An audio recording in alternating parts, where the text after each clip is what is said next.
Okay, ஒரு ஜோடியை நடந்து வரக்குள்ள கண்டுத்தன். இவங்க தான் கூஸ் கண்டு சொல்கிறேன். இங்கே தாரா இனம் மாதிரி ஒரு ஆட்கள் இதே கலர்லாம் அனுப்பாங்க எல்லாரும். இதே கலர் தான். நாங்கள் 2 பேரும் ஜோடி காதலர்கள். சத்தம் இல்லாமல் நான் நின்றா ஒன்றும் செய்ய மாட்டாங்க. பக்கத்தில் போய் எடுக்கலாம். இதுதான் வடிவா மேய்து நின்று இந்த புல்லை தான் சாப்பிடுவோம். ஒரே என்ன இருக்குதோ இல்லை. இந்த புல்லும் முள்ளும் இடிக்கிற புல்லு முள்ளும் சாப்பிடும். ஒரு இந்த சைஸில் ஒரு பெரிய ஒரு 6 கிலோவுக்கு அந்தளவு வெயிட்டுக்கு வளரும்.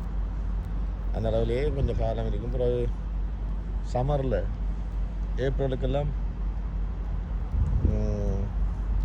முட்டையில் வச்சு அந்த சம்மர் காலத்தில் குஞ்சு பொறிச்சு கூட்டிகிட்டு திரியுங்கிறது சோடி. அது ஒரு சோடி, அது ஒரு ஆணும். இது இவர் மேய்கிறவர் ஆண், அந்த நிற்கிறது போகும்.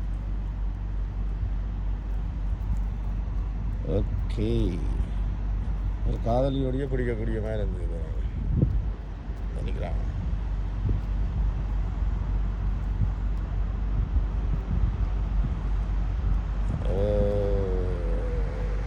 அழகான காதலியோ.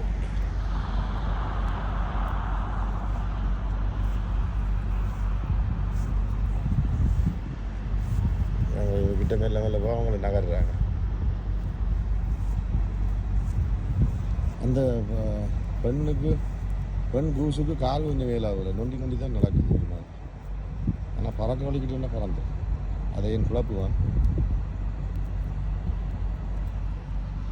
ஓகே, பாலமீன்மடு யூடியூப் சேனலினூடாக கனடாவிலிருந்து டேவிட் வில்லியம் ஆள வந்தார். அப்படியே அனுக்கிறாங்க கூஸை. இதான் கூஸ். ஊரில் இருக்கிற தாராயினம் மாதிரி இது 100-150 கூட்டமாக நிற்கும். இன்றைக்கு இடத்துல நான் பறையக்குள்ள ஒரு சோடியை தான் கண்டேன். ஓகே, பாய் பாய்.